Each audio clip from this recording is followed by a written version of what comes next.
Good evening from New York. I'm Chris Hayes, and it is great, really great, to be back after 2 weeks of vacation with my family, which was amazing. I want to send a huge thanks to Charles Blow, Mehdi Hassan, Alicia Menendez for filling in for me for a while I was away. It's August, first 2 weeks. You think it'll be slow? Turned out to be an ludicrously eventful 2 weeks of news, and that has not slowed down today.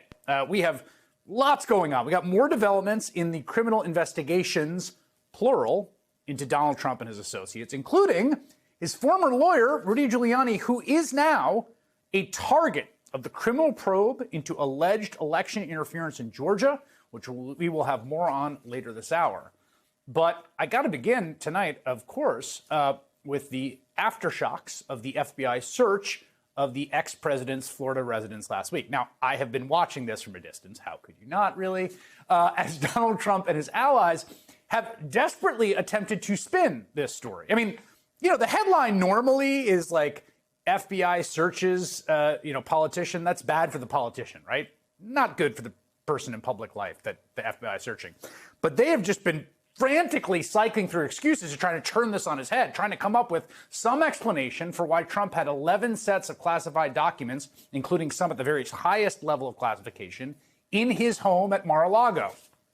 They have abandoned, however, each excuse almost as soon as they put it out because they have all been so implausible. The first line they tried was, as you might remember, attacking the Department of Justice and the FBI, accusing them of being agents of a rogue regime executing a wildly reckless search for political retribution.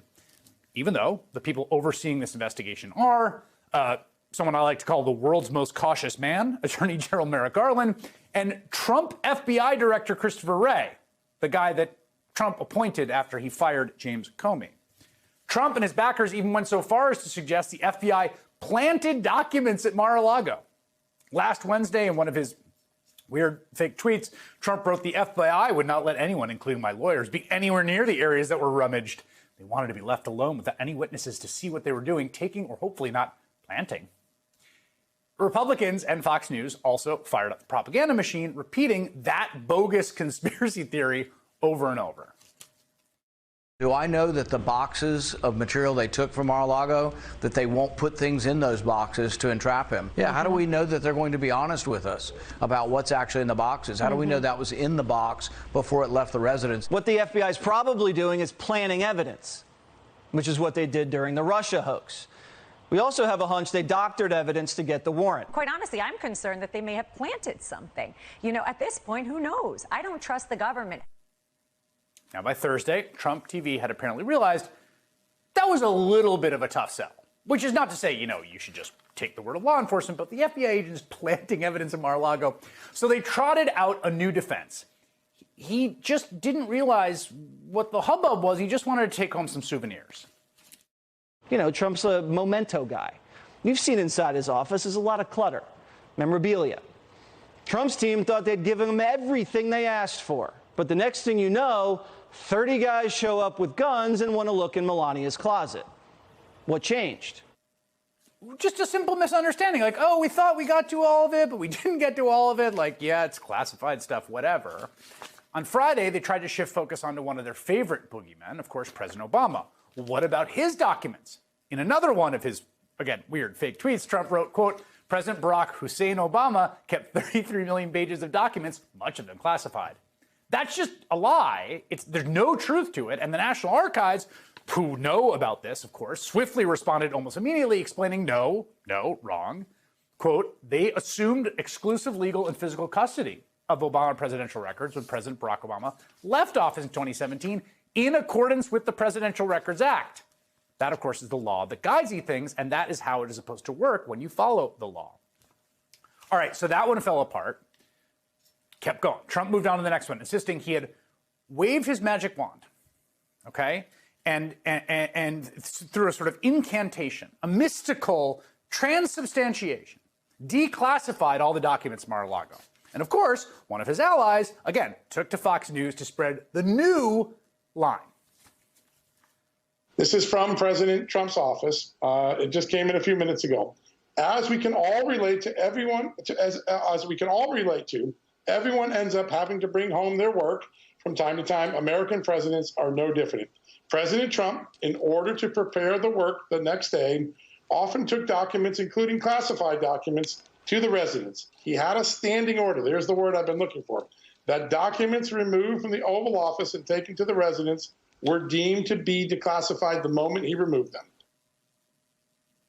Standing order. Just you say standing order, and that's the law, and then they're declassified. And, well, first of all, before we even get to that, the very idea that Trump was just like so diligent, so studious, was the end of a long workday, got to go back to residence, got to take this big pile of documents with me, do my homework at night, my reading glasses on.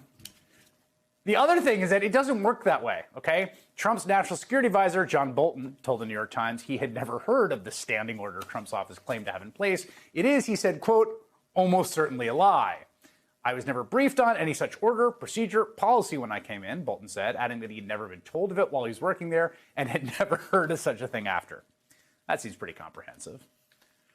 So, over the weekend, Trump World moved on to probably my favorite excuse of them all, that he was so convinced that his frontal assault on the American experiment, that is his coup on January 6th, would be successful, that he would remain in power against the will of voters, he didn't begin packing until the last minute.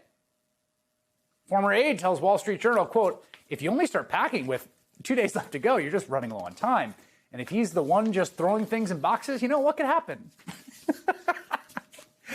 This is my personal favorite because it conjures the image of like a forlorn, wistful Donald Trump stuffing his possessions into a black trash bag like a college freshman on move-out day with an hour to go before you have to be out of the dorm. Ludicrous. Ludicrous. But probably also their best one because it's at least plausible, right? Donald Trump obviously was intent on staying in the White House. He did think he was going to manage to impose his will, as he so often has in these other situations, that he would manage to wriggle out from accountability, right? That he would stay in office. So I guess it could have just been really sloppy packing. But we all know it was not. This remarkable reporting from the New York Times, in detail, lays out the incredible efforts over a long period of time the federal government has been going through to get back everything that Donald Trump took in contravention of the law. This spring, the DOJ sent him a subpoena for documents, some of which his advisors say he wanted to keep holding on to. Again, weird, but okay, keep going.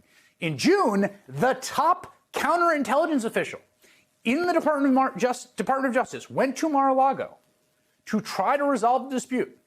The Times reports that the team left with additional material marked classified. This is new stuff they hadn't gotten before, and around that time also obtained, get this, the written declaration from a Trump lawyer attesting that all the material marked classified in the boxes had been turned over.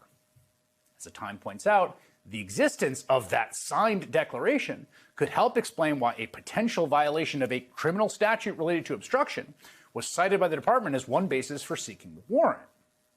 DOJ also subpoenaed surveillance footage from Mar-a-Lago recorded over a 60-day period, including views from outside the storage room, which showed that after one instance in which Justice Department officials were in contact with Mr. Trump's team, boxes were moved in and out of the room. So, they were forced to issue the search warrant, which uncovered, surprise, surprise, 11 more sets of classified documents. Just completely and utterly caught red-handed. That's why we have seen all this frenetic, ludicrous spinning.